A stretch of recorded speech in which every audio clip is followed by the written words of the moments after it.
പ്രിയപ്പെട്ട അച്ഛനമ്മമാരെ, സഹോദരി സഹോദരന്മാരെ,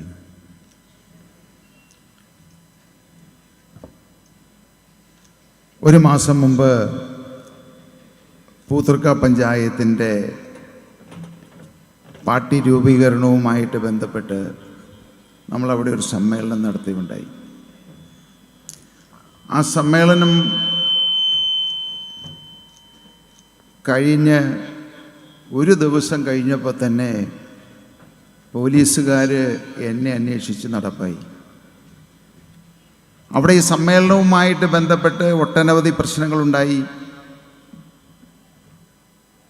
അതിലേക്ക് ലൈവ് നടത്താനായിരുന്ന ഇൻ്റർനെറ്റ് കണക്ഷൻ നമ്മുടെ MLAയും സംഘവും ചേർന്ന് കട്ട് ചെയ്ത് കളഞ്ഞു.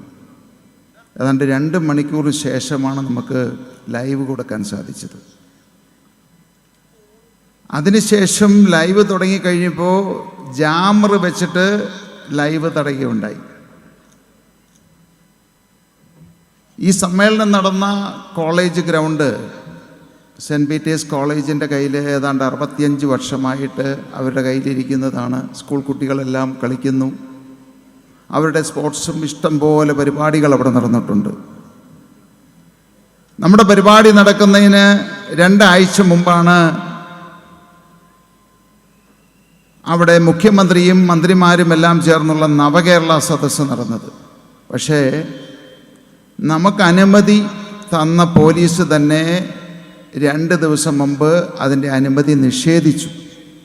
അതിന് കാരണം പറഞ്ഞത് ഈ ഗ്രൗണ്ടിൽ പുറമ്പോക്ക് സ്ഥലമുണ്ട് എന്ന്.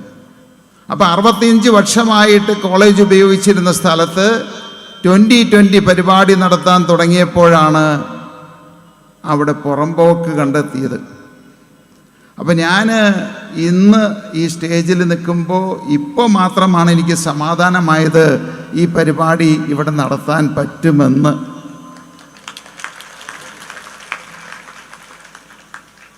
പ്രിയപ്പെട്ടവരെ, ഞാൻ ഈ കഴിഞ്ഞ ഒരാഴ്ചയായിട്ട് സ്ഥിരമായിട്ട് പോലീസ് സ്റ്റേഷനിലായിരുന്നു. പുത്തൻകുരിശ് പോലീസ് വിളിക്കും, കുന്നത്തുനാട് പോലീസ് വിളിക്കും, എന്നെ ചോദ്യം ചെയ്യാൻ വിളിക്കുന്നതാണ്. നിങ്ങളെല്ലാവരും കൂടി തിരഞ്ഞെടുത്തയച്ച ഒരു MLA ചെയ്യുന്ന ദ്രോഹമാണ് എന്നോട്. എൻ്റെ പേരിൽ എത്ര ക്രിമിനൽ കേസുകളുണ്ടെന്ന് എനിക്ക് തന്നെ അറിയില്ല. പോലീസ് വന്ന് അന്വേഷണം നടത്തും, ചിലപ്പോൾ എന്നെ അറസ്റ്റ് ചെയ്യാം. ഇനിയിപ്പോൾ ഞാൻ കോടതിയിൽ പോയിട്ട് സ്ഥിരമായിട്ട് എന്നെ അറസ്റ്റ് ചെയ്യരുത് എന്ന് ഒരു ഉത്തരവ് മേടിക്കേണ്ട അവസ്ഥയിലാണ് ഞാൻ നിങ്ങളുടെ മുമ്പിൽ നിൽക്കുന്നത്. പക്ഷെ ഒരു കാര്യം ഞാൻ പറയാം, എന്നെ അറസ്റ്റ് ചെയ്യുന്ന ഒരു സാഹചര്യം ഉണ്ടായാൽ ഒരാഴ്ചക്കുള്ളിൽ നമ്മുടെ മുഖ്യമന്ത്രിയുടെ ഓമനപുത്രിയെ ഞാൻ അകത്താക്കും. ഇത് സ്വപ്നയുടെ കയ്യിലിരിക്കുന്ന ബോംബല്ല, സാബു ജേക്കബിന്റെ കയ്യിലിരിക്കുന്ന ബോംബാണ്.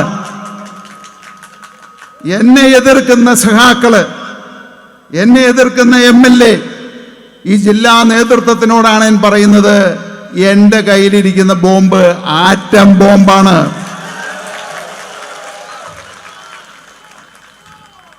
ഞാൻ ഈ പൂതൃക്ക സമ്മേളനം കഴിഞ്ഞ് ഒരാഴ്ച കഴിഞ്ഞപ്പോൾ ഞാൻ കേൾക്കുന്നു, സാബു ജേക്കബിൻ്റെ ആസ്ഥാനത്തേക്ക് ഡിഫി കുഞ്ഞുങ്ങള് അവിടെ പിക്കറ്റ് ചെയ്യാൻ വരുന്നു എന്ന്. അപ്പോൾ 4 മണിയാണ് സമയം പറഞ്ഞിരുന്നത്. എൻ്റെ ആസ്ഥാനം എന്ന് പറയുന്നത് നിങ്ങളെല്ലാം വന്നിട്ടുണ്ടാവും, എനിക്ക് ഒരാസ്ഥാനമേ ഉള്ളൂ. 3:30 4 മണിയായി. കാരണം ഒരു 10 വർഷം മുമ്പായിരുന്നെങ്കിൽ എല്ലാ ദിവസവും കമ്മ്യൂണിസ്റ്റുകാരും കോൺഗ്രസ്സുകാരും SDPIക്കാരും എല്ലാം തുടർച്ചയായിട്ട് ഈ ആസ്ഥാനത്തേക്ക് വന്നുകൊണ്ടിരുന്നതുകൊണ്ട് കുറേ കാലമായിട്ട് അത് കാണാൻ പറ്റുന്നില്ലോ എന്ന് വിചാരിച്ചിരിക്കുമ്പോഴാണ് ഡിഫിക്കാര സന്തോഷ വാർത്തയുമായിട്ട് വരുന്നത്. അങ്ങനെ 4 മണിയായി, 5 മണിയായി, കാണുന്നില്ല. 5:30 മണിയായി, കാണുന്നില്ല. അപ്പം ഞാൻ അന്വേഷിച്ചപ്പോൾ പറയുന്നു, ആസ്ഥാനത്തേക്കല്ല വരുന്നത്, എൻ്റെ വീട്ടിലേക്കാണ് വരുന്നത് എന്ന്. ഞാൻ അവിടെ നിന്ന് ഉടനെ കാറെടുത്ത് വീട്ടിലേക്ക് പാഞ്ഞു. കാരണം ഇനി ചിലപ്പോൾ കാണാൻ പറ്റിയില്ലെങ്കിലോ. കുറേ കാലമായി ഇത് കണ്ടിട്ട്. അപ്പോൾ അങ്ങനെ വീട്ടിലെത്തി കഴിഞ്ഞപ്പോൾ എൻ്റെ മകളെ ഓടി വന്നിട്ട് പറഞ്ഞു,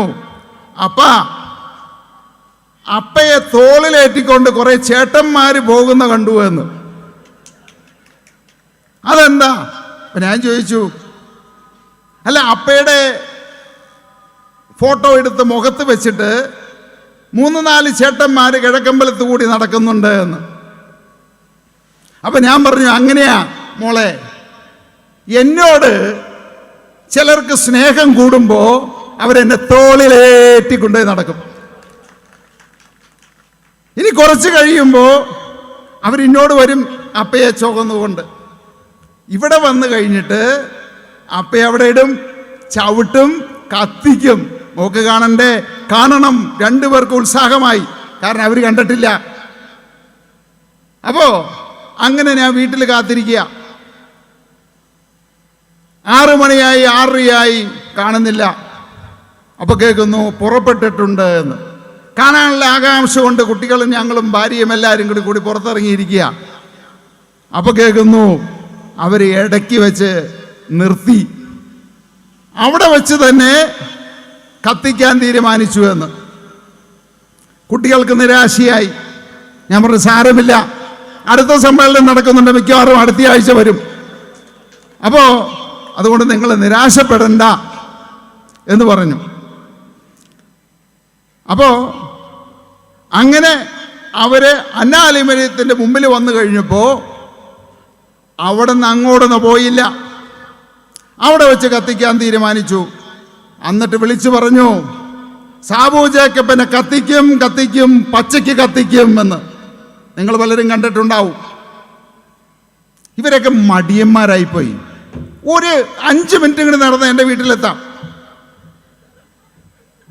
ഇത്ര ചെറുപ്പത്തിലെ മടിയന്മാരായ ഇങ്ങനെ. പഴയ ഡിഫിക്കാർക്കൊക്കെ ആ ഒരു ഊർജം ഉണ്ടായിരുന്നു.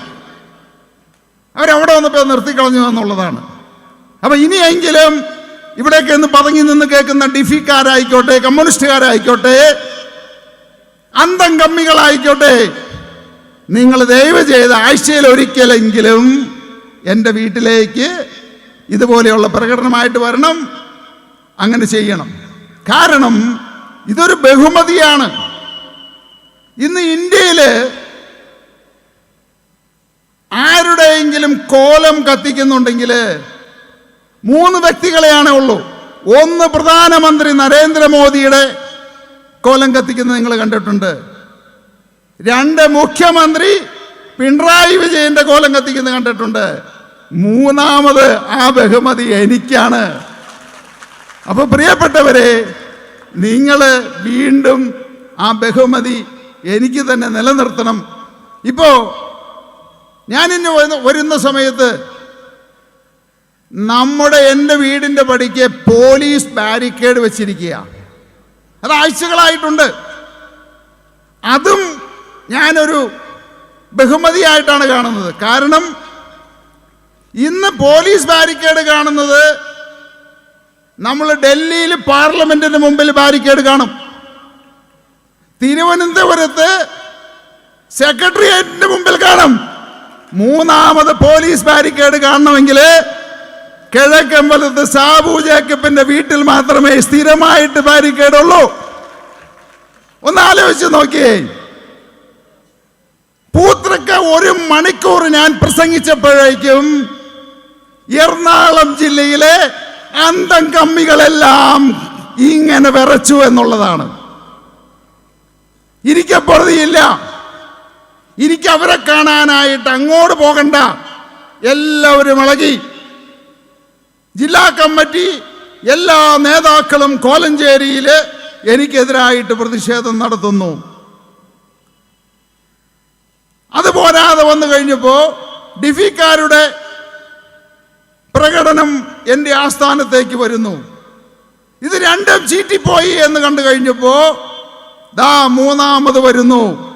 ആലപ്പുഴ ജില്ല, എറണാകുളം ജില്ല, തൃശ്ശൂർ ജില്ല, ഇവിടെ എല്ലാവരും കൂടി 600 പേരെ എൻ്റെ വീട്ടിൻ്റെ പടിക്ക കൊണ്ടുവന്നു. അവർ ഒന്ന് ആലോചിച്ച് നോക്കിയേ. നിങ്ങൾക്ക് ജില്ലാ സെക്രട്ടറിയെ കാണണമെങ്കിൽ എറണാകുളത്ത് പോകണം. അന്തംഗമികളുടെ ഏതെങ്കിലും നേതാക്കന്മാരെ കാണണമെങ്കിൽ എറണാകുളത്ത് പോകണം, അവരുടെ വീട്ടിൽ പോയി കാണണം. എനിക്ക് കാണണമെങ്കിൽ ഞാൻ ഈ മൈക്കിൽ കൂടി 2 വാക്കങ്ങോട്ട് പറഞ്ഞാൽ മതി, അവരെല്ലാം എൻ്റെ പടിക്ക് വരും. അപ്പോ പ്രിയപ്പെട്ടവരെ, ഇന്ന് ഞാൻ ഈ വേദിയിൽ നിൽക്കുമ്പോൾ, ഈ വേദി എന്ന് പറയുന്നത് പല നിയമ പോരാട്ടങ്ങളുടെയും പല യുദ്ധങ്ങളുടെയും വേദിയാണിത്. ഇവിടെയാണ് 2020 എന്ന് പറയുന്ന പ്രസ്ഥാനം ഉദിച്ചത്. നമ്മുടെ അഡ്വക്കേറ്റ് ജയശങ്കർ പറഞ്ഞു 2012 2014 ഓഗസ്റ്റ് മാസം 23-ാം തീയതി കിഴക്കമ്പലത്തിന്റെ അല്ല, കേരളത്തിന്റെ കരിദിനമായിരുന്നു. പാവപ്പെട്ടവരുടെ ബുദ്ധിമുട്ട് കണ്ടുകൊണ്ട് അവരുടെ കുടുംബങ്ങളില് അടിസ്ഥാന സൗകര്യങ്ങൾ പോലും ഇല്ല എന്ന് മനസ്സിലാക്കിയപ്പോ ഇവിടെ ഒരു വലിയ ഷെഡ് കെട്ടി. TV മുതൽ ഫ്രിഡ്ജ് മുതൽ വാഷിംഗ് മെഷീൻ, കിടക്ക, കട്ടില് തുടങ്ങി എല്ലാ സാധനങ്ങളും ഓരോ കുടുംബത്തിലും വരണമെന്ന് ഞാൻ ആഗ്രഹിച്ചു. 2020 പ്രസ്ഥാനം ആഗ്രഹിച്ചു. അതിനുവേണ്ടി വലിയൊരു ഷെഡ് കെട്ടി. എല്ലാ കുടുംബത്തിലും, ഓരോ കുടുംബത്തിലേക്കും ഒരു TV, ഒരു ഫ്രിഡ്ജ്, അങ്ങനെ എല്ലാം ഓരോന്നും 50% വിലക്കുറവിൽ കൊടുക്കാമെന്ന് ഞങ്ങൾ തീരുമാനിച്ചു. പക്ഷേ അതിൻ്റെ ഉദ്ഘാടനം നടക്കുന്ന 23-ാം തീയതി ഉദ്ഘാടനം 4 മണിക്ക് നടന്നു. ഇവിടുത്തെ രാഷ്ട്രീയക്കാർ 1 മണിക്കൂറിനുള്ളിൽ കോൺഗ്രസ്സുകാരും കമ്മ്യൂണിസ്റ്റുകാരും SDPക്കാരും എല്ലാവരും കൂടി പോലീസ് സന്നാഹത്തോടെ വന്ന് അത് സീൽ ചെയ്തു. ഇതുപോലെ 4500ഓളം അമ്മമാരും കുട്ടികളും പ്രായമായിട്ടുള്ളവരും ഈ ഒരു സ്റ്റാളിനകത്ത് കണ്ണുനീരോടെ അവരോട് കൈകൂപ്പി യാചിച്ചു, ഇത് ഞങ്ങളുടെ ജീവിത പ്രശ്നമാണ്, നിങ്ങൾക്ക് എന്താണ് ഒരു ദ്രോഹം? ആ ദ്രോഹികൾ സമ്മതിച്ചില്ല. ഒരു നിർദാക്ഷിണ്യവുമില്ലാതെ അത് അടച്ച് സീൽ ചെയ്തു. അന്ന് ഇവിടെ കൂടിയ 4500 പേര് കൂടി രാത്രി 11:50 ഒരു പ്രതിജ്ഞയെടുത്തു. അധികാരമുള്ളത് കൊണ്ടല്ലേ ഈ തെമ്മാടികൾ ഇതുപോലെ ചെയ്യുന്നത്? ആ അധികാരം നമുക്ക് ഇങ്ങോട്ട് എടുക്കണം സാറേ എന്ന് പറഞ്ഞു. അങ്ങനെ 2014 ഓഗസ്റ്റ് 23-ാം തീയതി അർദ്ധരാത്രിയാണ് 2020 എന്ന പ്രസ്ഥാനം രാഷ്ട്രീയത്തിലേക്ക് ഇറങ്ങാൻ തീരുമാനിച്ചത്. അത് ഇതേ ഗ്രൗണ്ടിൽ വെച്ചാണ്. അതൊരു ചരിത്രമാണ്. പ്രിയപ്പെട്ടവരെ, ഞാൻ രാഷ്ട്രീയക്കാരനല്ല, സാധാരണ വ്യവസായിയാണ്. എനിക്ക് രാഷ്ട്രീയത്തിന്റെ ആവശ്യമില്ല. അതിനു മുമ്പ് നിങ്ങളൊന്ന് മനസ്സിലാക്കണം ഞാൻ ആരാണ് എന്ന്. കിഴക്കമ്പലത്തുകാർക്ക് എന്നെ അറിയാം. പക്ഷേ ഇവിടെ വന്നിരിക്കുന്ന മറ്റ് പഞ്ചായത്തുകള്, കേരളത്തിന്റെ വിവിധ ഭാഗങ്ങളിൽ നിന്ന് വന്നിരിക്കുന്ന ആളുകൾ അറിയണം എൻ്റെ അച്ഛൻ ആരാണ്, എൻ്റെ അമ്മ ആരാണ്, അവരുടെ അച്ഛൻ ആരാണ്, അവരുടെ അമ്മ ആരാണ്. അതിനുശേഷം ഞാൻ പറയാൻ പോകുന്ന കാര്യങ്ങൾ എന്താണ് നിങ്ങൾ കണ്ടു കാണും.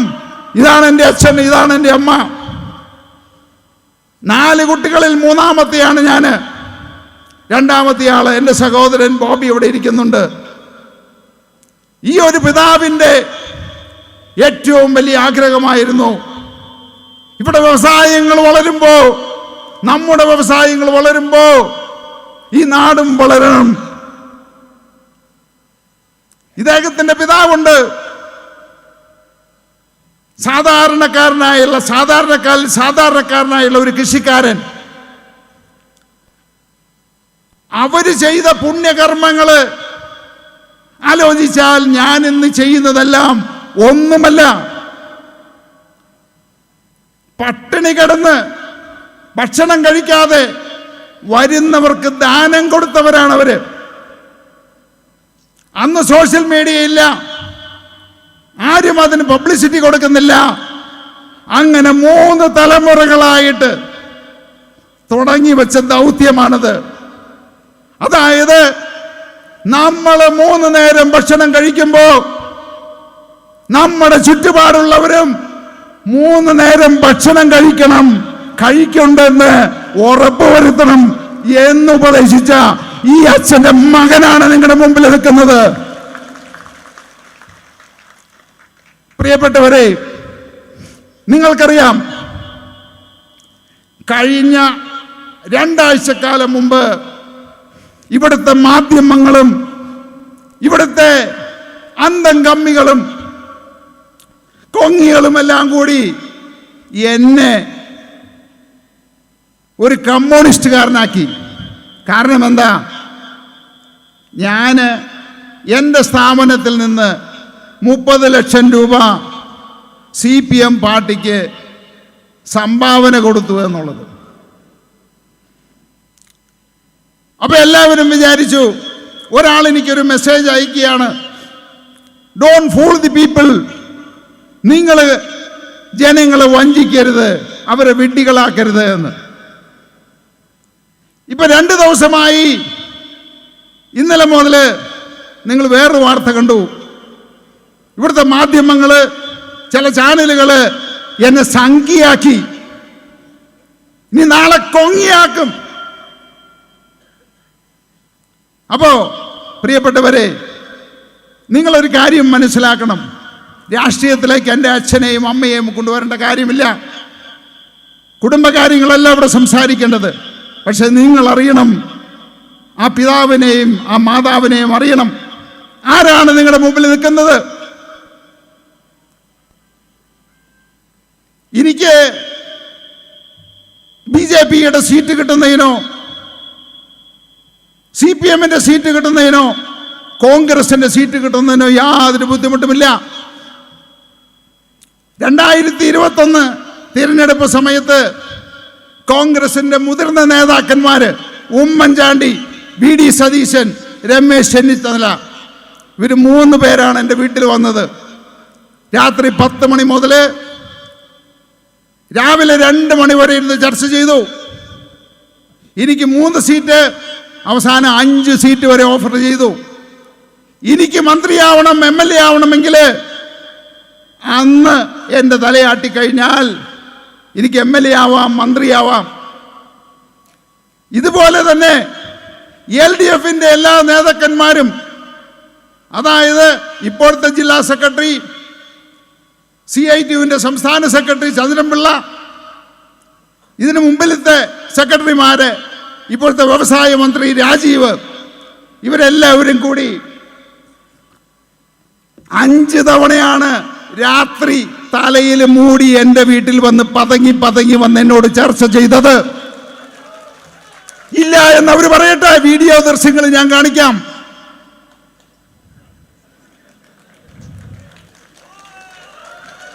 അപ്പോ പ്രിയപ്പെട്ട ഡിഫിക്കാരെ, SFIക്കാരെ, നിങ്ങളൊരു കാര്യം മനസ്സിലാക്കണം. ഇവരൊക്കെ രാത്രി 10 പതങ്ങിയും വന്ന് എന്റെ സഹായം, എന്റെ ചെക്ക് മേടിച്ചു കൊണ്ടുപോകുന്നവരാണ്.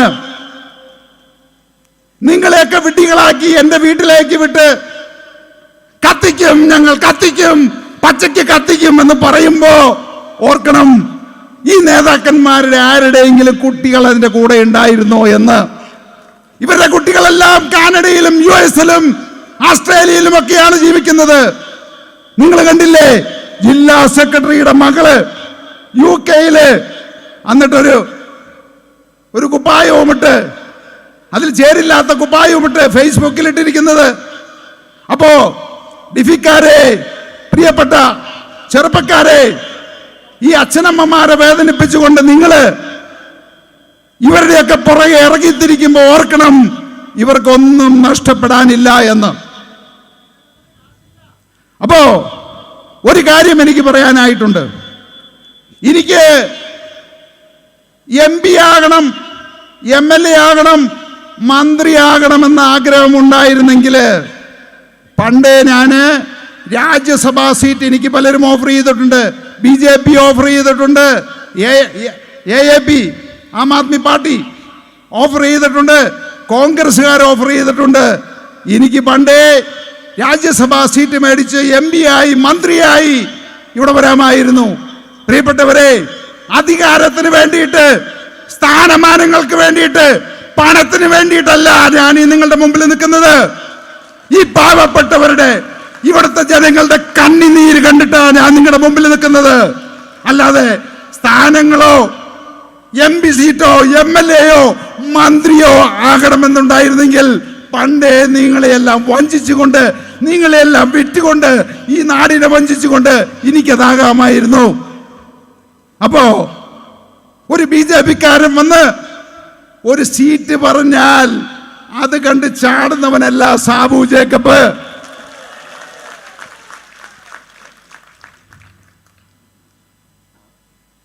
ഇന്നലെ രാവിലെ ഒരു ചാനലിൽ കാണുകയാണ്, സാബു ജേക്കബ് BJP സ്ഥാനാർത്ഥി എറണാകുളത്ത് നിന്ന് മത്സരിക്കും. എന്നെ ചിലർ വിളിച്ചു. ആ അങ്ങനെയാണോ? ഞാൻ അറിയില്ലല്ലോ, ചോദിച്ചിട്ട് പറയാം.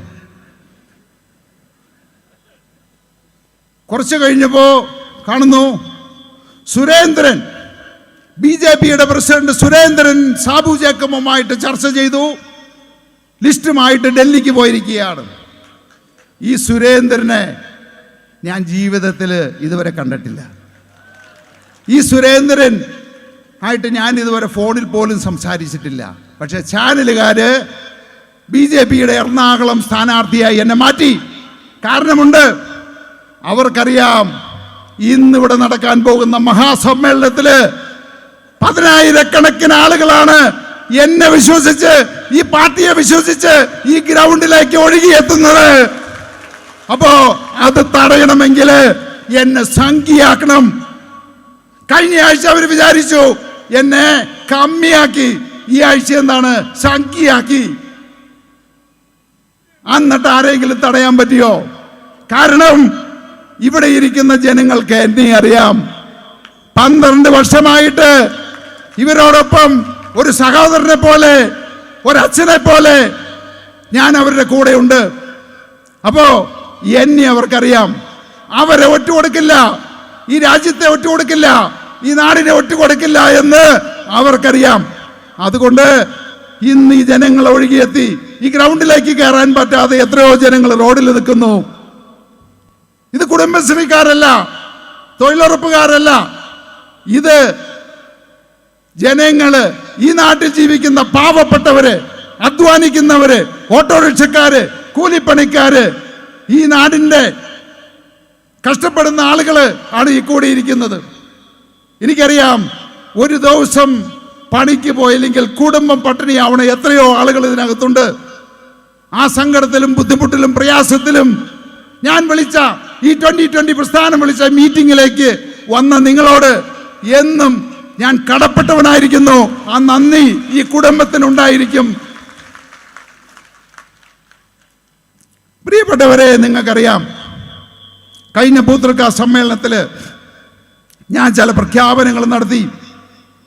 ആ പ്രഖ്യാപനങ്ങൾ സാധാരണ രാഷ്ട്രീയക്കാർ നടത്തുന്ന പ്രഖ്യാപനങ്ങളല്ല. രാഷ്ട്രീയക്കാർ ഓരോ ഇലക്ഷൻ വരുമ്പോഴും ഒരുപാട് പ്രഖ്യാപനങ്ങൾ നടത്തും. ഒരു പ്രഖ്യാപനവും അവർ നടപ്പിലാക്കാറില്ല. ജനങ്ങളെ വഞ്ചിച്ചുകൊണ്ട്, അവരുടെ അറിവില്ലായ്മ, അവരുടെ വിദ്യാഭ്യാസമില്ലായ്മ ചൂഷണം ചെയ്തുകൊണ്ട് ഈ നാടിനെ കൊള്ളയടിക്കുന്ന ജനങ്ങളെ, അവരുടെ രക്തമുട്ടി കുടിക്കുന്ന രാഷ്ട്രീയക്കാർക്ക് ഒരു കടപ്പാട് പോലും ഈ നാടിനോടോ ജനങ്ങളോടോ ഇല്ല. അപ്പൊ അവരുടെ ഉദ്ദേശം എന്താണ്? നടക്കാത്ത വാഗ്ദാനങ്ങൾ കൊടുത്ത് അവരുടെ ഉള്ളിൽ വർഗീയതയും രാഷ്ട്രീയവും അടിച്ചേൽപ്പിച്ച് അവരെ ചൂഷണം ചെയ്ത് അവരെ വോട്ട് മേടിക്കുക. അധികാരത്തിലേറി കഴിഞ്ഞാൽ ആ രാജ്യത്ത് ഏതെല്ലാം രീതിയിൽ കൊള്ളയടിക്കാമോ, അവിടുത്തെ മനുഷ്യരുടെ രക്തം ഏതെല്ലാം രീതിയിൽ ഊറ്റിക്കുടിക്കാമോ അതെല്ലാം ചെയ്യുക. ഇപ്പൊ നമുക്കറിയാം, ഉപ്പ് മുതൽ കർപ്പൂരം വരെ എല്ലാ സാധനങ്ങൾക്കും വില കയറി, വീട്ടുകാരൻ കോരി, ഇലക്ട്രിസിറ്റി കൂടി, എല്ലാ സാധനങ്ങളുടെ വില കൂടി. 1 കിലോ മത്തി മേടിക്കണമെങ്കിൽ 250 രൂപ കൊടുക്കണം. ആ സാഹചര്യത്തിലേക്ക് വന്നു. വില കുതിച്ചു കയറുന്നു. ഒരു കുടുംബത്തിനും ജീവിക്കാൻ സാധിക്കുന്നില്ല. പക്ഷേ 2020 ഒരു കാര്യം ജനങ്ങളോടൊന്ന് പ്രഖ്യാപിച്ചു. ഇന്ന് 50,000 കുടുംബങ്ങൾക്ക് വിലക്കയറ്റമില്ലാതെ ഭക്ഷ്യസാധനങ്ങൾ 50% വരെ വിലക്കുറവിൽ സുഭിക്ഷമായിട്ട് ജീവിക്കാനായിട്ടുള്ള സാഹചര്യം 2020 ഒരുക്കി. നിങ്ങൾ ഈ അധികാരം ഞങ്ങളെ ഏൽപ്പിക്കൂ, 2020 ഏൽപ്പിക്കൂ. ഏൽപ്പിച്ചു കഴിഞ്ഞാൽ ഈ കേരളത്തില് 3.5 കോടി ജനങ്ങൾക്ക് ഈ ഭക്ഷ്യസുരക്ഷ എല്ലാ പഞ്ചായത്തിലും ഇതുപോലെയുള്ളൊരു സ്റ്റാള് നമുക്ക് സ്ഥാപിക്കാൻ സാധിക്കും. അതുപോലെ തന്നെ നമുക്കറിയാം, ഇന്ന് മനുഷ്യർ ഏറ്റവും കൂടുതൽ ബുദ്ധിമുട്ടുന്നത് മരുന്നിന് വേണ്ടിയിട്ടാണ്. ഓരോ കുടുംബങ്ങളും 2,000, 3,000, 4,000 രൂപയാണ് മരുന്നിന് ചെലവാക്കുന്നത്. കാരണം നമ്മുടെ രാഷ്ട്രീയക്കാർ മാറി മാറി ഭരിച്ച് നമ്മളെ എല്ലാവരെയും രോഗികളാക്കിയിരിക്കുന്നു. ഈ മരുന്ന് കമ്പനികൾ ഭീമമായ തുകയാണ് രാഷ്ട്രീയക്കാർക്ക് കൊടുത്തുകൊണ്ടിരിക്കുന്നത്. അപ്പോ അവരുടെ ലക്ഷ്യം വളരെ വ്യക്തമാണ്. പ്രിയപ്പെട്ടവരെ, ആ സാഹചര്യം മാറണം. ഒന്ന്, കേരളത്തിലെ ജനങ്ങൾക്ക്, സാധാരണക്കാരായിട്ടുള്ള ജനങ്ങൾക്ക്, പാവപ്പെട്ട ജനങ്ങൾക്ക് അവർക്ക് 3 നേരം സുഭിക്ഷമായിട്ട് ഭക്ഷണം കഴിക്കാനുള്ള സാഹചര്യം കൊടുത്താൽ അവർക്ക് മരുന്നിൻ്റെ ആവശ്യം കുറയും. ഇനി മരുന്ന് ഏതെങ്കിലും കാരണവശാൽ വേണ്ടി വന്നാൽ തന്നെയും അതിൻ്റെയും വില 50% കുറയ്ക്കുമെന്ന് ഞാൻ പ്രഖ്യാപിച്ചിരുന്നു. പ്രിയപ്പെട്ടവരെ, ഏത് രാഷ്ട്രീയ പാർട്ടിക്കാര് വോട്ട് ചോദിച്ചു വരുന്ന രാഷ്ട്രീയക്കാരുടെ മുഖത്ത് നോക്കി നിങ്ങൾ ചോദിക്കണം, നിത്യോപക സാധനങ്ങളുടെ വില നിങ്ങൾക്ക് 50% കുറയ്ക്കാൻ പറ്റുമോ? ഞങ്ങൾ വോട്ട് ചെയ്യാം. നിങ്ങൾ വോട്ട് ചെയ്തോ? മരുന്നിന്റെ വില 50% കുറയ്ക്കാൻ സാധിക്കുമോ? നിങ്ങൾ ചോദിക്കണം. അവര് പറയാണ് സാധിക്കുമെന്ന് പറഞ്ഞാൽ നിങ്ങൾക്ക് വിശ്വാസമുണ്ടെങ്കിൽ വോട്ട് ചെയ്യാം. ഇന്ന് എറണാകുളം ജില്ല നേരിടുന്ന ഏറ്റവും വലിയൊരു പ്രശ്നമാണ് മുല്ലപ്പെരിയാർ. നമ്മൾ എന്ത് സമ്പാദിച്ചു, എന്ത് നേടിയിട്ടും കാര്യമില്ല. ഏതെങ്കിലും ഒരു ദിവസം മുല്ലപ്പെരിയാറിന് എന്തെങ്കിലും സംഭവിച്ചു കഴിഞ്ഞാൽ ഈ ഇരിക്കുന്നതിൽ എത്ര പേര് ബാക്കിയുണ്ടാകും? നമ്മുടെ കുടുംബങ്ങൾ ഏതെങ്കിലും ബാക്കിയുണ്ടാകുമോ? 6 ജില്ലകളിലെ 96 ലക്ഷം ജനങ്ങള് 1 മണിക്കൂർ കൊണ്ട് ഈ ഭൂമിയിൽ നിന്ന് നാമാവശേഷമാകുന്ന അവസ്ഥയിലേക്ക് പോകും. എന്തുകൊണ്ട് നമ്മളെ ഭരിക്കുന്നവർ അതിനൊരു പരിഹാരം കണ്ടില്ല? പ്രിയപ്പെട്ടവരെ, 2020 അധികാരത്തിലേപ്പിക്ക് മുല്ലപ്പെരിയാർ ഡാം, പുതിയൊരു ഡാം പണിത് നമുക്കെല്ലാം സുരക്ഷിതമായിട്ട് ജീവിക്കാവുന്ന ഒരു സാഹചര്യത്തിലേക്ക് 2020 കൊണ്ടുവരും. അതുപോലെ പല പ്രഖ്യാപനങ്ങളും നടത്തി. മലയോര പ്രദേശങ്ങളിൽ, വയനാട്ടിൽ നമുക്കറിയാം, ഒരാഴ്ച കൊണ്ട് 2 പേരെയാണ് ആന കുത്തിക്കൊന്നത്. എന്നിട്ടോ അവിടെ റീത്ത് വെക്കാൻ പോയി നമ്മുടെ മന്ത്രിമാര്. അവർക്കിത് തടയാൻ സാധിക്കില്ല. വയനാട്ടിൽ മാത്രമല്ല, കേരളത്തിന്റെ കാസർഗോഡ് മുതൽ കന്യാകുമാരി വരെ വന്യമൃഗങ്ങളുടെ ആക്രമണമുണ്ട്. എത്രയോ ആയിരക്കണക്കിന് ആളുകൾ വന്യമൃഗങ്ങളുടെ ആക്രമണം കൊണ്ട് മരണപ്പെടുന്നു. എത്രയോ കുടുംബങ്ങൾ അവർക്ക് കൃഷി ചെയ്ത് ജീവിക്കാൻ പറ്റാത്ത സാഹചര്യത്തിൽ ആത്മഹത്യ ചെയ്യുന്നു. കാരണം വന്യമൃഗങ്ങളുടെ ശല്യം കൊണ്ട് കൃഷി ചെയ്യാൻ സാധിക്കുന്നില്ല. എന്തുകൊണ്ട് നമ്മളെ ഭരിക്കുന്നവർക്ക് തടയാൻ സാധിക്കുന്നില്ല? 2020 വരട്ടെ. 300ഓളം കിലോമീറ്ററുകൾ ഫെൻസിങ് നിർമ്മിച്ച് ഒരാനയും ആരെയും കൊല്ലില്ല. 2020 അധികാരത്തിൽ വന്നു കഴിഞ്ഞാൽ തീരദേശ പ്രദേശങ്ങളിൽ കടൽ കയ്യേറ്റം 250 കിലോമീറ്റർ ഉണ്ട്. മഴ തുടങ്ങിക്കഴിഞ്ഞാൽ എല്ലാം കയ്യിൽ കിട്ടിയത് കൊണ്ട് പലായനം ചെയ്യുകയാണ്. എന്തുകൊണ്ട് രാഷ്ട്രീയക്കാർക്ക് പരിഹാരമുണ്ടാക്കാൻ സാധിച്ചില്ല? അവർ പരിഹാരമുണ്ടാക്കില്ല. അവിടെയും 2020 പറഞ്ഞു, 2020 അധികാരത്തിലേറ്റ് 250 കിലോമീറ്റർ കടൽ ഭിത്തി നിർമ്മിച്ച് നിങ്ങൾക്കെല്ലാം സമാധാനമായിട്ട് സുരക്ഷിതമായിട്ട് കിടക്കാനായിട്ടുള്ള സാഹചര്യം ഉണ്ടാക്കി തരാം എന്ന്. ഇനി ഇതിനേക്കാൾ എല്ലാം ഉപരിയായിട്ട് എല്ലാ കാര്യങ്ങളും ഞാൻ പറയുന്നില്ല, വലിയ സമയം കൊണ്ട്. ഇന്ന് 21 മന്ത്രിമാര് നിങ്ങളുടെയും എൻ്റെയും പാവപ്പെട്ടവരുടെ നികുതി പണം കൊണ്ട് അമേരിക്കയിലും ലണ്ടനിലും ജപ്പാനിലും കൊറിയയിലുമെല്ലാം ചുറ്റിയടിച്ച് അവര് എത്രമാത്രം സുഖിക്കുന്നുണ്ട് എന്ന് അറിയാവുന്ന, ഏറ്റവും അടുത്തറിയാവുന്ന വ്യക്തിയാണ് ഞാൻ. അപ്പൊ നിങ്ങൾ വിചാരിക്കും അതെന്താണ് എന്ന്. അതായത് ഇവർ ഇന്ത്യ വിട്ടു പോകുമ്പോഴെല്ലാം ഞാനും അവരുടെ കൂടെ പോയി. അങ്ങനെ ഒരു പാപം ഞാൻ ചെയ്തിട്ടുണ്ട്. പിണറായി വിജയൻ കഴിഞ്ഞ 5 വർഷക്കാലം ഭരിക്കുമ്പോൾ ഞാനില്ലാതെ ഇന്ത്യ വിട്ടു പോയിട്ടില്ല. അതുകൊണ്ട് തന്നെ അദ്ദേഹത്തിൻ്റെ എല്ലാ പരിപാടിയും എനിക്കറിയാം. അദ്ദേഹം മയോ ക്ലിനിക്കിൽ 32 ദിവസം കിടന്നപ്പോൾ ഒരു പുത്രനെ പോലെ അദ്ദേഹത്തിൻ്റെ സമീപത്തിരുന്ന് മൂത്രമൊഴിപ്പിക്കാനും അവിടുന്ന് തിരിച്ചു കൊണ്ടേ കിടത്താനും ഒക്കെ കൂടെ ഉണ്ടായിരുന്ന ആളാണ് ഞാൻ. പക്ഷേ ആ മനസാക്ഷി അങ്ങ് അദ്ദേഹം കാണിച്ചില്ല എന്നോട്. എന്നെ ഒരു പട്ടിയെ പോലെ വളഞ്ഞിട്ട് ആക്രമിച്ചു. ഇവിടുത്തെ MLA-യും ജില്ലാ നേതൃത്വവും വ്യവസായ മന്ത്രിയും എല്ലാം ചേർന്ന് വളഞ്ഞിട്ട് ആക്രമിച്ചപ്പോ അദ്ദേഹം അതെല്ലാം കണ്ട് അവിടെ നിന്ന് വീഴണമെങ്കിൽ വീഴട്ടെ എന്ന് വിചാരിച്ച് അവിടെ ഇരുന്നു. എനിക്കന്ന് അദ്ദേഹത്തിനെതിരെ തിരിയാമായിരുന്നു, തിരിഞ്ഞില്ല. കാരണം കൂടെ നടന്ന് വിശ്വാസവഞ്ചന കാട്ടുന്ന ഒരു കുടുംബമല്ല ഇത്. ഇന്നും എന്നെ കണ്ടത് പറയിപ്പിക്കേണ്ട സാഹചര്യം വന്നതാണ്. അതുകൊണ്ട് പ്രിയപ്പെട്ടവരെ, ഇവരെല്ലാം നമ്മളുടെ വോട്ട് മേടിച്ച് ജീവിതം ആസ്വദിക്കുന്നു. ഇവിടെ നമ്മൾ സാധാരണക്കാരായിട്ടുള്ള ആളുകൾ ഓരോ ദിവസവും വിലക്കയറ്റം കൊണ്ടും മറ്റ് നികുതി കൊണ്ടും ജീവിക്കാൻ നിവൃത്തിയില്ലാത്ത സാഹചര്യത്തിൽ വരുന്നു. ഇവിടെ ശ്രീ ബെന്നി പറഞ്ഞു 9 പേര് ആത്മഹത്യ ചെയ്യുന്നുണ്ട് ഒരു ദിവസമെന്ന്. 9 പേരല്ല, 35 പേരാണ് ഒരു ദിവസം കേരളത്തിൽ ആത്മഹത്യ ചെയ്യുന്നത്. പിണറായി സർക്കാർ വന്ന 8 വർഷത്തിനുള്ളിൽ 55,000 പേര് ആത്മഹത്യ ചെയ്തു. കർഷകരടക്കം കടക്കടിയിൽ പലരും ആത്മഹത്യ ചെയ്തു. ഒരു ദിവസം 35 പേര് ആത്മഹത്യ ചെയ്യുന്നു. ഒരു ദിവസം കേരളത്തിൽ ഒരു കൊലപാതകം നടക്കുന്നു. ഒരു ദിവസം 7 സ്ത്രീകളെ ബലാത്സംഗം ചെയ്യപ്പെടുന്നു. ഒരു ദിവസം 55 മയക്കുമരുന്ന് കേസുകൾ പിടിക്കപ്പെടുന്നു. അപ്പൊ നിങ്ങൾ ആലോചിച്ച് നോക്ക്, പിടിക്കപ്പെടുന്നത് ആണ് 55 കേസുകൾ. അപ്പൊ അതിൻ്റെ എത്രയോ ഇരട്ടി കേസുകൾ കേരളത്തിൽ നടക്കുന്നുണ്ടാവാം. ഈ രീതിയിൽ മുന്നോട്ട് പോയി കഴിഞ്ഞാൽ നിങ്ങളും ഞാനും അടക്കം നമ്മുടെ കുട്ടികളെ എങ്ങനെ ധൈര്യത്തോടെ സ്കൂളുകളിലേക്ക് വിടും, കോളേജുകളിലേക്ക് വിടും?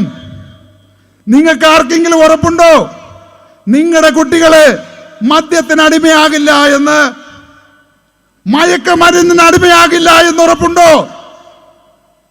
നിങ്ങളുടെ കുട്ടികള് സ്കൂളിൽ പോയാൽ തിരിച്ചു വരുമെന്ന് നിങ്ങൾക്ക് ഉറപ്പുണ്ടോ?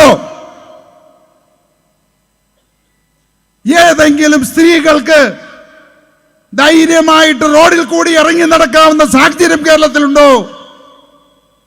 നിങ്ങളുടെ സഹോദരിമാരും കുട്ടികളും ബലാത്സംഗം ചെയ്യപ്പെടില്ല എന്ന് ഉറപ്പുണ്ടോ?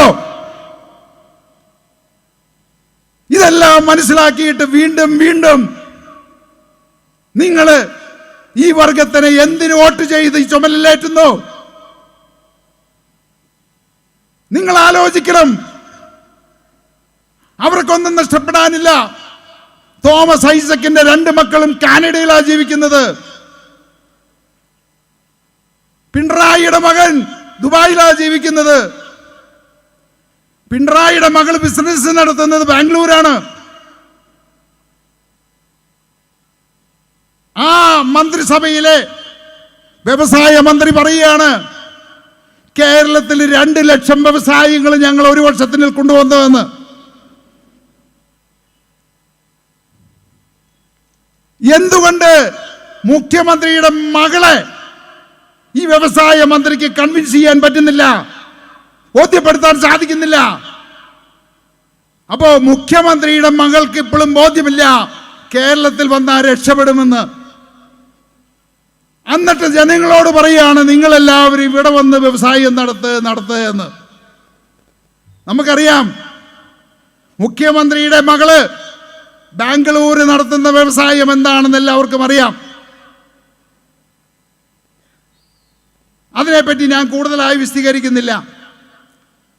ഈ രാജ്യം നശിച്ചുകൊണ്ടിരിക്കുകയാണ്. 80 ലക്ഷം മലയാളികളാണ് കേരളം വിട്ടുപോയിരിക്കുന്നത്. ഗതികേട് കൊണ്ട്, ജീവിക്കാൻ നിവൃത്തിയില്ലാത്ത കൊണ്ട് കേരളം വിട്ടുപോയിരിക്കുന്ന 80 ലക്ഷം മലയാളികളാണ്. നമ്മുടെ ഏതെങ്കിലും ജില്ലകളെടുക്ക്, വ്യവസായങ്ങൾ കൂട്ടമായിട്ട് കേരളത്തിൽ നിന്ന് പോയിക്കൊണ്ടിരിക്കുന്നു. കൊല്ലം ജില്ലയില്, ആ ജില്ല എന്ന് പറയുമ്പോൾ കശുവണ്ടി വ്യവസായം മാത്രം കൊണ്ട് ഒരു ജില്ല, അവിടുത്തെ ലക്ഷക്കണക്കിന് ആളുകൾ ജീവിച്ചു വരുന്ന ഒരു ജില്ലയാണ്. അവിടെ 750 കശുവണ്ടി സ്ഥാപനങ്ങളും പൂട്ടിക്കഴിഞ്ഞു. 5 വ്യവസായികൾ ആത്മഹത്യ ചെയ്തു. 3 ലക്ഷം ജനങ്ങളാണ് കൊല്ലം ജില്ലയിൽ മാത്രം കശുവണ്ടി വ്യവസായം കൊണ്ട് ജീവിച്ചു വരുന്നത്. 750 കശുവണ്ടി വ്യവസായങ്ങൾ പൂട്ടിയിട്ടും അതിനെതിരെ ഒരു നടപടി പോലും എടുക്കാൻ സാധിക്കാതെ, അതിനെ പുനർജീവിപ്പിക്കാൻ സാധിക്കാത്ത 3 ലക്ഷം ആളുകളെ, അവരുടെ കണ്ണുനീര് കാണാത്ത ഒരു ജില്ലയെ തന്നെ തകർത്ത് കളയുന്ന ആ വ്യവസായത്തെ, അല്ലെങ്കിൽ എന്തുകൊണ്ട് ആ വ്യവസായികളെ രക്ഷിച്ചുകൂടാ? കഴിഞ്ഞ ഒരു മാസം മുമ്പ് വ്യവസായ മന്ത്രി പറഞ്ഞു, കിറ്റക്സ് പോയെങ്കിൽ എന്താ, 50,000 തൊഴിലല്ലേ പോയോളൂ.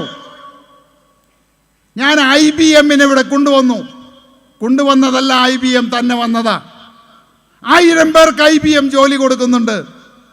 അവിടെ ഓരോ ജോലിക്കാർക്കും 20 ലക്ഷം രൂപയാണ് വർഷ ശമ്പളം കിട്ടുന്നത് എന്ന്. കിറ്റക്സിൽ ജോലി ചെയ്താൽ 20,000 രൂപ കിട്ടും, ഇവിടെ 20 ലക്ഷം കിട്ടും. പ്രിയപ്പെട്ടവരെ, കുത്തക മുതലാളിമാർക്കെതിരെ സമരം ചെയ്തവര് ഇപ്പൊ കുത്തക സ്ഥാപനങ്ങളെ കേരളത്തിൽ കൊണ്ടുവന്ന് 20 ലക്ഷം രൂപ കൊടുക്കുന്നുണ്ട് എന്ന് പറയുന്നു. എന്റെ വ്യവസായം കുത്തക മുതലാളിമാർക്ക് അല്ലെങ്കിൽ അങ്ങനെയുള്ളവർക്ക് വേണ്ടിയിട്ടുള്ളതല്ല.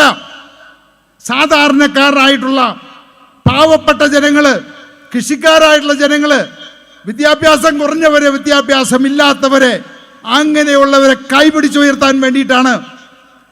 എന്നെ ചവിട്ടി ഓടിച്ചു. ഇപ്പൊ തെലങ്കാനയിൽ 50,000 പേർക്കാണ് ഞാൻ തൊഴിൽ കൊടുക്കുന്നത്. അപ്പോ 2 ലക്ഷം വ്യവസായം കൊണ്ടുവന്നു എന്ന് പറയുന്ന വ്യവസായ മന്ത്രി എന്തുകൊണ്ട് മുഖ്യമന്ത്രിയുടെ മകളുടെ വ്യവസായം തിരിച്ച് കേരളത്തിൽ കൊണ്ടുവരാൻ സാധിക്കുന്നില്ല? അവരല്ലേ മാതൃക കാണിക്കേണ്ടത്? എല്ലാ ആളുകളോടും പറയുന്നു. ഇപ്പൊ ശാസ്ത്രീയ വിദ്യാഭ്യാസത്തിനെതിരെ സമരം ചെയ്തവര് ഇപ്പൊ പറയുന്നു വിദേശ വിദ്യാഭ്യാസത്തെ ഇവിടെ കൊണ്ടുവരുമെന്ന്. അപ്പോ ഇത്രയും വ്യവസായങ്ങൾ കൊണ്ടുവന്ന വ്യവസായ മന്ത്രി ധൈര്യമുണ്ടെങ്കിൽ കാണിക്കട്ടെ. ഒരു ജില്ലയെ തന്നെ നശിപ്പിച്ചിരിക്കുന്ന, ഒരു ജില്ലയുടെ ജീവിതമാർഗമായിരിക്കുന്ന ആ കശുവണ്ടി വ്യവസായത്തെ പുനർജീവിപ്പിച്ച് കാണിക്കട്ടെ. ഈ 750 കശുവണ്ടി വ്യവസായികളെ പുനർജീവിപ്പിക്കട്ടെ. അപ്പൊ നമ്മൾ സമ്മതിക്കാം വ്യവസായ മന്ത്രിക്ക് കഴിവുണ്ട് എന്ന്. പ്രിയപ്പെട്ടവരെ, കൂടുതലായിട്ട് ഞാൻ ദീർഘിപ്പിക്കുന്നില്ല. ഇന്ന് പല ആളുകളും ഇവിടെ എന്തോ വലിയ പ്രഖ്യാപനങ്ങൾ ഉണ്ടാകുമെന്ന് വിചാരിച്ചു വന്നവരാണ്. എല്ലാ മാധ്യമങ്ങളും ഇവിടെ ഉണ്ട്. അതിനു മുമ്പായിട്ട് ചില കാര്യങ്ങൾ പറഞ്ഞുകൊള്ളട്ടെ. പ്രിയപ്പെട്ടവരെ, നമ്മൾ ചിന്തിക്കേണ്ട സമയമായിരിക്കുന്നു. നമ്മുടെ കുടുംബങ്ങൾ, നമ്മളെല്ലാവരും ജീവിക്കുന്നത് നമ്മുടെ മക്കൾക്ക് വേണ്ടിയിട്ടാണ്. നമ്മുടെ മക്കള്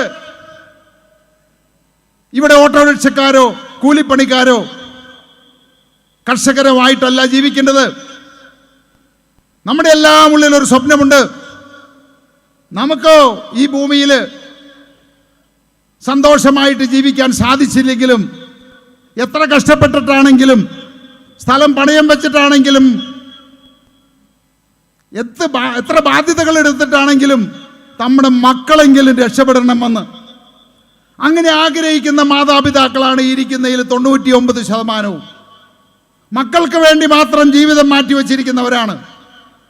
നമ്മുടെ മക്കള് പഠിച്ച് വലുതായി നല്ലൊരു ഡോക്ടറോ എഞ്ചിനീയറോ ബിസിനസ്സുകാരനോ ഒക്കെ ആയി കാണണമെന്ന് വിചാരിക്കുന്നവരാണ്. പക്ഷേ നിർഭാഗ്യകരമായിട്ട് പറയട്ടെ, ഈ കേരളത്തിൽ നമ്മുടെ കുട്ടികൾക്ക് കൊടുക്കാൻ പറ്റിയ വിദ്യാഭ്യാസമില്ല, നല്ലൊരു വിദ്യാഭ്യാസ സമ്പ്രദായമില്ല. അതുകൊണ്ട് എന്താണ്, നമ്മുടെ കുട്ടികളെല്ലാം നാട് വിട്ടുകൊണ്ടിരിക്കുകയാണ്. ഒരു വർഷം 2 ലക്ഷം കുട്ടികളാണ് കേരളം വിട്ട് വിദേശത്തേക്ക് പോകുന്നത് വിദ്യാഭ്യാസത്തിനായിട്ട്. 1 ലക്ഷം കുട്ടികളാണ് അന്യ സംസ്ഥാനങ്ങളിലേക്ക് പോയിക്കൊണ്ടിരിക്കുന്നത്. അതായത് ശരാശരി 3 ലക്ഷം കുട്ടികൾ കേരളം വിട്ടു പോകുന്നു. അപ്പോൾ നമ്മൾ സ്നേഹിച്ച് വളർത്തിയ കുട്ടികളുടെ സാമീപ്യമില്ലാതെ ചെറുപ്രായത്തിൽ തന്നെ അവർ വിട്ടുപോകുന്നു നമ്മളെ. ആ വേദനയാണെങ്കിലും അവർ വിചാരിക്കും അതെല്ലാം സഹിച്ച് കുട്ടികളുടെ ഭാവിക്ക് വേണ്ടിയല്ലേ എന്ന് വിചാരിക്കും. പഠിത്തം കഴിഞ്ഞ് ലക്ഷങ്ങളുടെ ബാധ്യതയുമായിട്ട് തിരിച്ചു വരുമ്പോൾ കേരളത്തിന് കൊടുക്കാൻ ഒന്നുമില്ല, അവർക്ക് കൊടുക്കാൻ ഒരു തൊഴിലുമില്ല. ഇവിടെ വീണ്ടും ലക്ഷങ്ങളുടെ ബാധ്യതയുമായിട്ട്, ബാധ്യത തീർക്കാൻ വേണ്ടി അതിനേക്കാൾ വലിയ ബാധ്യതയുമായിട്ട് ഈ നാട് വിടുകയാണ്. അവസാനം എന്ത് സംഭവിക്കുന്നു? ഇവിടെ ഇരിക്കുന്ന 90% മാതാപിതാക്കളുടെയും കുട്ടികൾ ഇന്ന് നമ്മോടൊപ്പമില്ല. അവരെല്ലാം ഒന്നല്ലെങ്കിൽ അന്യ സംസ്ഥാനങ്ങളിൽ, അന്യ രാജ്യങ്ങളിൽ. ഇനി അങ്ങനെ അല്ലെങ്കിൽ തന്നെയും അവരൊക്കെ ഇന്നല്ലെങ്കിൽ നാളെ സ്ഥലം വിടും. കാരണം ഈ സ്ഥലത്ത് അവർക്ക് ജീവിക്കാനായിട്ടുള്ള ഒരു സാഹചര്യവും കഴിഞ്ഞ 60 വർഷമായിട്ട് നമ്മളെയെല്ലാം മാറി മാറി ഭരിച്ച രാഷ്ട്രീയക്കാർക്ക് ഉണ്ടാക്കാൻ സാധിച്ചില്ല എന്നുള്ളതാണ്. അപ്പോൾ നമ്മൾ ചിന്തിക്കണം, നമ്മൾ ജീവിച്ചത് നമ്മുടെ മക്കൾക്ക് വേണ്ടിയാണ്. അവസാന കാലത്ത് നിങ്ങളും ഞാനും ഈ ലോകം വിട്ടു പോകേണ്ടവരാണ്. ആ പോകുന്ന സമയത്ത് മക്കളുടെ സാമീപ്യമില്ലാതെ, ഒരു തുള്ളി വെള്ളം നമ്മുടെ വായിൽ ഒഴിച്ചു തരാൻ അവർ നമ്മുടെ സമീപത്തില്ലാതെ, ബീഹാറിയും ഒറീസക്കാരനും ബംഗാളിയും എല്ലാം വന്ന് നമ്മുടെ വായിലേക്ക് വെള്ളം ഒഴിക്കേണ്ട അവസ്ഥ ഒന്ന് ആലോചിച്ച് നോക്കുക. അങ്ങനെ ആഴ്ചകളോളം ഫ്രീസറിൽ വെച്ച് നമ്മുടെ മക്കളെ കാത്ത്, അല്ലെങ്കിൽ വീഡിയോയിൽ കൂടി നമ്മുടെ മക്കൾ നമ്മളെ ഈ ലോകം വിട്ടു പോകുന്ന കാണുന്ന അവസ്ഥ ഒന്ന് ആലോചിച്ച് നോക്കുക. ഇതിന് മാറ്റം വരണമെങ്കിൽ നമ്മൾ ചിന്തിക്കണം. 100% സാക്ഷരത ഉണ്ടായിട്ട് കാര്യമില്ല. അന്ധമായിട്ട് രാഷ്ട്രീയക്കാരെ വിശ്വസിച്ച് അവരുടെ മോഹന വാഗ്ദാനങ്ങളിൽ വിശ്വസിച്ച് നമ്മൾ അവർക്ക് വേണ്ടി വോട്ട് ചെയ്താൽ അവരും അവരുടെ കുടുംബവും അല്ലാതെ ഈ നാട് രക്ഷപ്പെടാൻ പോകുന്നില്ല. കാരണം ഇന്നുള്ള രാഷ്ട്രീയക്കാരിൽ 99% രാഷ്ട്രീയക്കാരും 1% പോലും ഈ നാടിനോടോ ഇവിടുത്തെ ജനങ്ങളോടോ ഒരു കടപ്പാടുമില്ലാത്തവരാണ്.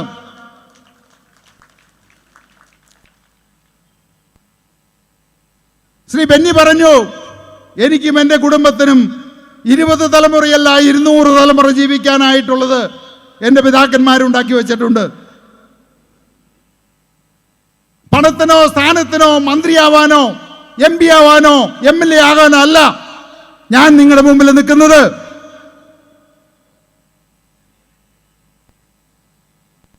പന്ത്രണ്ട് വർഷം മുമ്പ് ഈ കിഴക്കമ്പലം പ്രദേശത്തെ എല്ലാ വീടുകൾ തോറും ഞാൻ കയറി ഇറങ്ങിയിട്ടുണ്ട്. ഒരു വീട്ടിൽ ചെല്ലുമ്പോ 80 വയസ്സായിട്ടുള്ള ഒരു അമ്മച്ചി ഇറങ്ങി വരികയാണ്. അവർക്ക് നടക്കാൻ സാധിക്കുന്നില്ല, നിരങ്ങിയാണ് വരുന്നത്.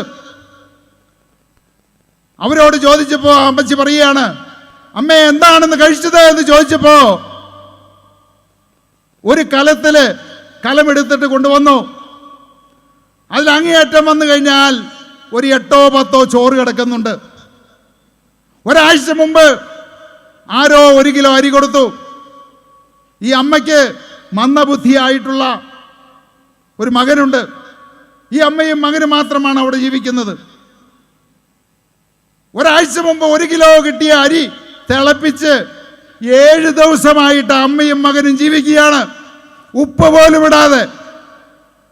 പ്രിയപ്പെട്ടവരെ, 60 വർഷം ഭരിച്ചവര് നമുക്ക് നേടിത്തന്നത് ഇതാണ്. 12 വർഷം മുമ്പ് കിഴക്കമ്പലത്ത് 282 പേര് നീല ടർപ്പായി വലിച്ച് നിലത്ത് മണ്ണില് മനുഷ്യനും ആടും കോഴിയുമെല്ലാം ഒന്നിച്ചു കിടക്കുന്ന ചിത്രം ഞാൻ കണ്ടിട്ടുണ്ട്. ഒരു പഞ്ചായത്തിലാണെന്ന് ഓർക്കണം. അപ്പോ നമ്മുടെ കേരളത്തില് എത്രയോ ജനങ്ങള് എവിടെ നിന്നെല്ലാം ആളുകൾ വിളിക്കുന്നു സഹായത്തിന് വേണ്ടിയിട്ട്. അപ്പൊ പ്രിയപ്പെട്ടവരെ, നമ്മൾ ചിന്തിക്കണം. നമുക്ക് രക്ഷപ്പെടണമെന്നുണ്ടെങ്കിൽ കേരളത്തിൽ ഒരേ ഒരു വഴിയേ ഉള്ളൂ. നിങ്ങൾ LDF-നോ UDF-നോ NDA-ക്കോ വോട്ട് ചെയ്താൽ കേരളം രക്ഷപ്പെടില്ല, ഒരിക്കലും രക്ഷപ്പെടില്ല. നമ്മുടെ കുടുംബങ്ങൾ രക്ഷപ്പെടില്ല. മാറി ചിന്തിക്കണം. 2020-ക്ക് മാത്രമേ കേരളത്തെ രക്ഷിക്കാൻ സാധിക്കൂ.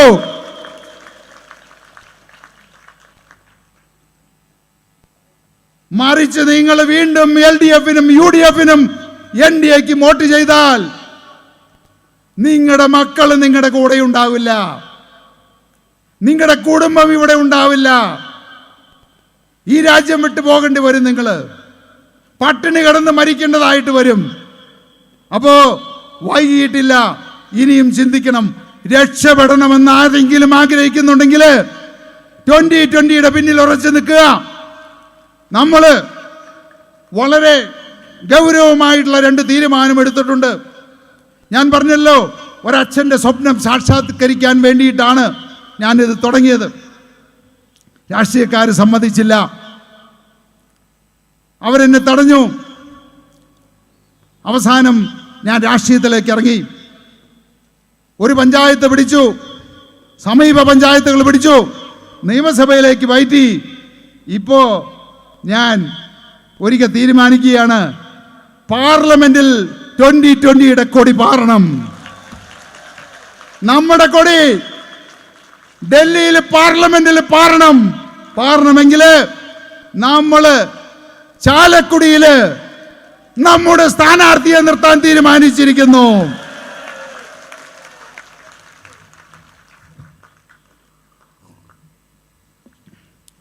അങ്ങനെ ഒരു ചരിത്രം സൃഷ്ടിക്കുകയാണ് 2020.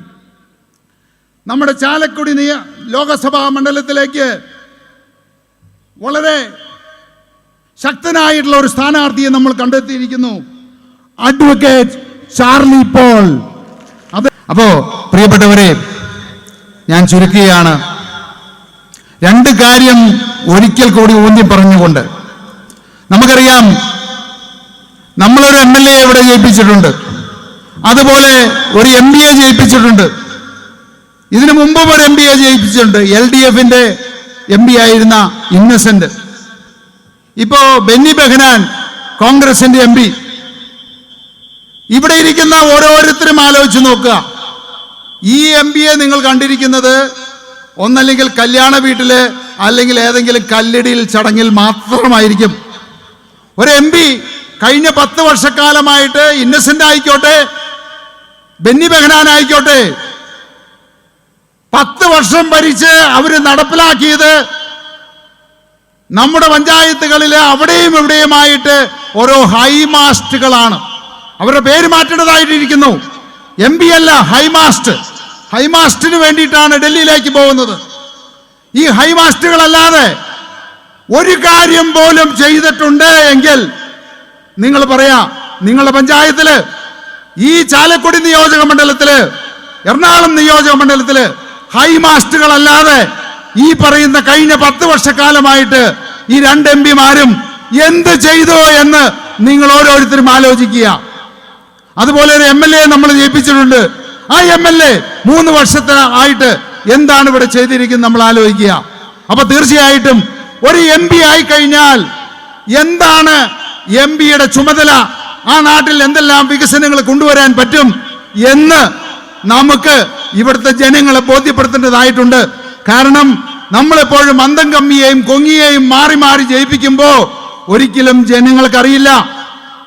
2020 പഞ്ചായത്ത്, അതുപോലെ ഐക്യനാട് പഞ്ചായത്ത്, 2020 പഞ്ചായത്തുകൾ ഏറ്റെടുത്തപ്പോഴാണ് ജനങ്ങൾക്ക് മനസ്സിലായത് പഞ്ചായത്തിൽ ഇങ്ങനെയുള്ള ആനുകൂല്യങ്ങളും സൗകര്യങ്ങളും ജനങ്ങൾക്ക് ഉണ്ട് എന്ന് മനസ്സിലായത് അപ്പോഴാണ്. അതുപോലെ തന്നെ ഞാൻ പറയുന്നു, ഒരു MP എന്താണ് ചെയ്യേണ്ടത്, ആ നാട്ടിൽ എന്ത് വികസനം കൊണ്ടുവരാൻ പറ്റും എന്ന് തെളിയിക്കണമെങ്കിൽ നമുക്ക് 2 MP-മാർ വേണം. അതിനു വേണ്ടിയിട്ടാണ് തീർച്ചയായിട്ടും എറണാകുളം ജില്ല കേരളത്തിന്റെ തന്നെ വ്യവസായിക വാണിജ്യ മണ്ഡലമാണ്, ഏറ്റവും പ്രധാനമുള്ള ഒരു സ്ഥലമാണ്. ആ എറണാകുളം ജില്ല ഹൈദരാബാദിനെ പോലെയോ ഡൽഹിയെ പോലെയോ ബോംബെയെ പോലെയോ ബാംഗ്ലൂരിനെ പോലെയോ ആക്കണമെങ്കിൽ നമ്മുടെ MP ഡൽഹിയിൽ എത്തണം. എത്തിക്കഴിഞ്ഞാൽ തീർച്ചയായിട്ടും നമുക്ക് സാധിക്കും. അതിനുവേണ്ടി നിങ്ങൾ എല്ലാവരും ഇന്ന് മുതൽ പ്രാർത്ഥിക്കണം, പ്രവർത്തിക്കണം. ഇവിടെ ഇരിക്കുന്ന ആളുകളും അവരുടെ കുടുംബവും മാത്രം വോട്ട് ചെയ്താൽ ചാലക്കുടി മണ്ഡലം നമുക്ക് ഉറപ്പായി എന്നുള്ളതാണ്. അപ്പോ പ്രിയപ്പെട്ടവരെ, 2 കാര്യം ഞാൻ പറയാനായിട്ടുള്ളത്. ഒന്ന്, ഇനിയും നാളെ ഒരുപക്ഷെ എന്നെ സംഖ്യയാക്കാം, കമ്മിയാക്കാം, കൊങ്ങിയാക്കാം, ഇനി വേറെ എന്തൊക്കെയാണെന്ന് എനിക്കറിയില്ല. ഞാൻ അതുകൊണ്ടാണ് എൻ്റെ അച്ഛനമ്മമാരാരാണ്, അവരുടെ അച്ഛനമ്മമാരാരാണ് എന്ന് ഇവിടെ നിന്ന് ഞാൻ നിങ്ങളെ കാണിച്ചു തന്നത്. പ്രിയപ്പെട്ടവരെ, അങ്ങനെ പാവപ്പെട്ടവനെ ഒറ്റിക്കൊടുത്തുകൊണ്ട്, ജനങ്ങളെ വഞ്ചിച്ചുകൊണ്ട്, വാഗ്ദാനങ്ങൾ നൽകിക്കൊണ്ട് പറ്റിക്കുന്ന ആളല്ല സാബു ജേക്കബ്. എന്റെ തലമുറകള് 3 തലമുറയായിട്ട് ഒരു ജനങ്ങളെയും മനസ്സുകൊണ്ടോ പ്രവൃത്തി കൊണ്ടോ ഞങ്ങൾ വഞ്ചിച്ചിട്ടില്ല. ഇനിയൊട്ട് ചതിക്കുകയുമില്ല, ഇനിയൊട്ട് ചെയ്യുമില്ല. അത് തന്നെയായിരിക്കും എൻ്റെ അടുത്ത തലമുറയും, ഇത് തന്നെ തുടരും. അതുകൊണ്ട് നിങ്ങൾക്ക് 100% എന്നെ വിശ്വസിക്കാം. പിന്നെ ചിലർ പറയുന്നുണ്ട് ഇത് ക്രിസ്ത്യാനികളുടെ പാർട്ടിയാണെന്ന്. ഇത് ക്രിസ്ത്യാനികളുടെ പാർട്ടിയല്ല, ഇത് ഹിന്ദുക്കളുടെ പാർട്ടിയല്ല, ഇത് മുസ്ലിങ്ങളുടെ പാർട്ടിയല്ല, ഇത് പാവപ്പെട്ട മനുഷ്യരുടെ പാർട്ടിയാണ്. ഒരു പാർട്ടിക്ക് മാത്രമാണ്, ഒരു നേതാവിന് മാത്രമാണ് തന്റെ ഇടത്തോടെ ഇതുപോലെ നിന്ന് പറയാൻ സാധിക്കുകയുള്ളൂ. അതുകൊണ്ട് ഞാൻ സംഘിയല്ല, ഞാൻ അന്തംകമ്മിയല്ല, ഞാൻ കൊങ്ങിയല്ല, ഒരിക്കലും അങ്ങനെ ആവില്ല എന്ന് നിങ്ങൾക്ക് ഉറപ്പ് നൽകുന്നു. ഞാൻ ക്രിസ്ത്യാനികളുടെ പാർട്ടിയല്ല, 2020 ക്രിസ്ത്യാനികളുടെ പാർട്ടിയല്ല, ഹിന്ദുക്കളുടെ പാർട്ടിയല്ല, മുസ്ലിങ്ങളുടെ പാർട്ടിയല്ല, പാവപ്പെട്ട മനുഷ്യരുടെ പാർട്ടിയാണെന്ന് ഒരിക്കൽ കൂടി പറഞ്ഞുകൊണ്ട് നിർത്തുന്നു. ഇന്ന് ഈ വേദിയിൽ വന്ന് ഈ സദസ്സിനെ അനുഗ്രഹിച്ച എല്ലാവർക്കും സ്നേഹത്തിന്റെ ഭാഷയിൽ ഒരിക്കൽ കൂടി തീരാത്ത നന്ദി പറഞ്ഞുകൊണ്ട് നിർത്തുന്നു. വീണ്ടും കാണാം. നന്ദി, നന്ദി,